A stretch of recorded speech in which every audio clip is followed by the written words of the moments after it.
last time you've been an underdog? I don't know. All my life. All your life? I've been an underdog all my life. You know, so I feel good. I feel comfortable. I'm confident. You know, and this is no unfamiliar place for me. You've had a lot of memorable fights. What makes this one different? I think, you know, this one is different because of the opponent that I'm facing, the weight that I'm facing,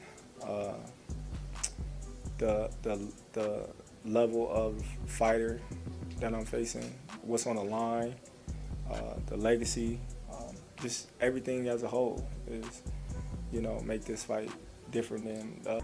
What is there to talk about? You fighting the best fighter in the world. You better be taking it serious. You know, that goes to show, you know, how serious he's taking me and how much he respects me.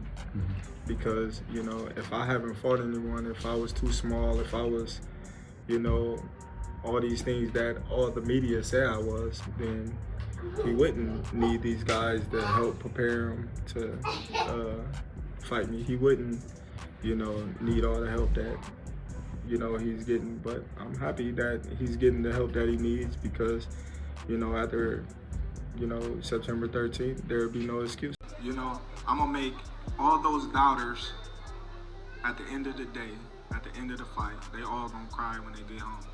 You know, and I meant that. I meant that.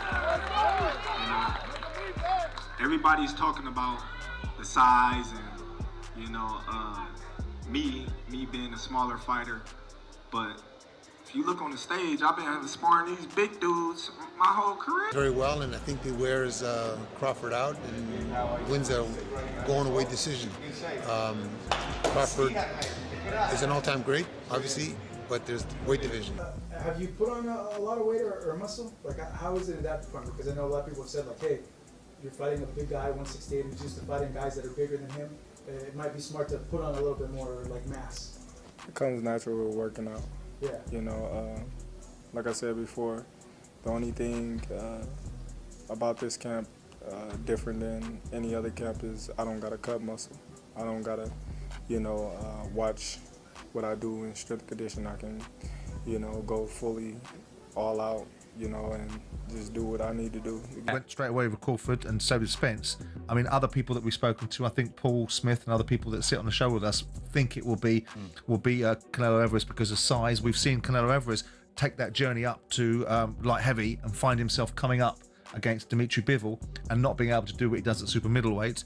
I just think that Crawford is such a fighter of such stature and competence that he might just be the kryptonite to Hall of Fame fighters, you know, going head to head, you know, and for undisputed, you know, and both of them is two-time undisputed champion. One is two-time in the same weight, one is two-time in two different weights, looking to be three. So, you know, Thriller in Manila, it wasn't, you know, that much wasn't on the line when, you know, they was fighting, but it's a lot on the line. We get in the ring and they see something different, like each and every time, there's gonna be another excuse. Why, the reason why Terence won and this and that and that is, but I can assure you, I'm gonna be victorious. And after that, we're going to have another parade. On September 13th, two undisputed champions collide in Las Vegas. Terence "Bud" Crawford moves up 2 full weight classes to challenge the face of boxing, Canelo Alvarez, for the super middleweight crown. For most, it's unthinkable. For Crawford, it's destiny. He's not here for the money. He's not here for the spotlight. He's here for history. Already a 2-division undisputed champion, Crawford is chasing something no fighter has ever achieved in the 4-belt era, undisputed in 3 different weight classes. Canelo, the battle-hardened icon with 63 wins, has fought the best and beaten most. He's powerful, experienced, and naturally bigger, but Crawford isn't flinching. He's walking into the fire with full belief in his speed, timing, and elite boxing IQ. While others bulk up, Crawford stays lean. I think I'm the only guy that beat it with both fighters. So yeah, I'm thinking of maybe going there. I've been asked to go there and obviously give my input on the fight before they go in the ring. And obviously I know both fighters. Canelo's a friend now after our fight we had, and also Crawford had shared training camp with him as well. It's a good fight. But I'm not going to say too much. Okay. I'm going to save it till on the day of the fight. Okay. But look, it's going to be a mega fight. Honestly, it's hard to pick the winner. Yeah. But like I said, at this point, Crawford's a better opponent than Floyd Mayweather. Just your thoughts on that? I think. Look, I mean, that's his opinion. Do you agree? Wait, what? Do you agree with it? the board will lean off a bit. Do I think that? Are you saying? Do I think that Crawford is better than Mayweather? I'm full. I can show this. To fight, at fighting, I think that. Well, he didn't really make it clear. I think that Crawford is fighting. I think Crawford is fighting a different Canelo than Floyd has. A much better version Canelo than Floyd fought. So that's why I think it's different. Canelo and Crawford. Crawford. No hesitation. No hesitation. I want to see that fight. Big Bud. Big Bud. We're going to have to roll Canelo up. We're going to have to pack him up, baby.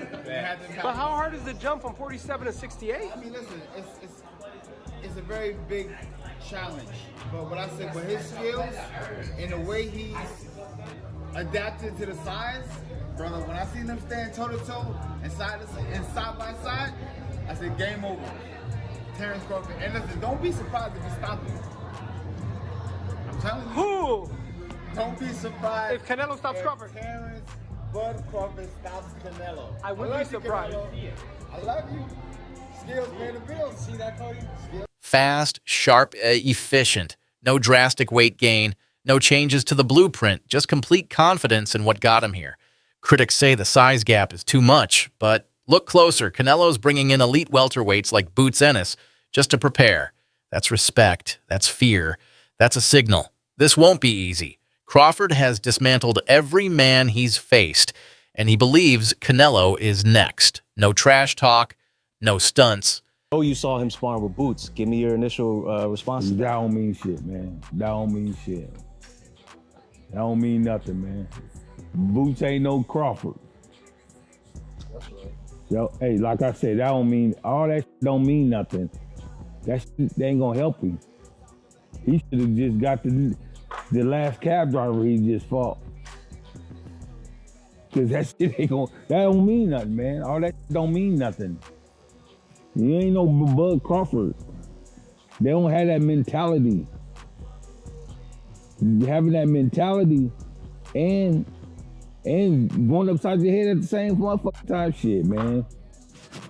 I don't give a fuck about all that shit. Have you been in there with Crawford? Yeah. So you've been in there with Crawford. You've been in there with Canelo. What can you take from sparring both of them to gauge what's gonna happen in September? Preparation is going to definitely be everything. Crawford adjusting to the 168 pound division. I know he's been sitting at a heavier weight for a while, but like, you know, he's been showing his training and stuff. So that's definitely going to help him. Canelo experience, but then you got Crawford, got great experience as well. It's going to be a great fight. It's going to be a good chess match. I expect a great fight. If I had to favor somebody, I would just pick Canelo because just because of the weight disparity. Canelo is naturally like sits really well at 168, and it's just always tough for a guy to come to 168 and come from that many weight classes up and do something like that. If he does it, you know, if anybody could do it, it'll be chin, a great chin. But in terms of if you want to go skill for skill, especially the recent version of Canelo, who's had to turn into a seek and destroy guy, who had to learn as his career went on to cut off the ring and not just follow guys around. Like Lara, Trout, Floyd, he followed those guys around. He had trouble because he's really a natural counterpuncher who wants you to come. Just calm, calculated pressure. This isn't just about belts. This is legacy versus legacy. 2 pound-for-pound kings, 1 undisputed title on the line. If Crawford wins, the debate ends. He becomes the greatest fighter of this generation, maybe of all time. September 13th, Allegiant Stadium. 1 night, 1 shot at immortality.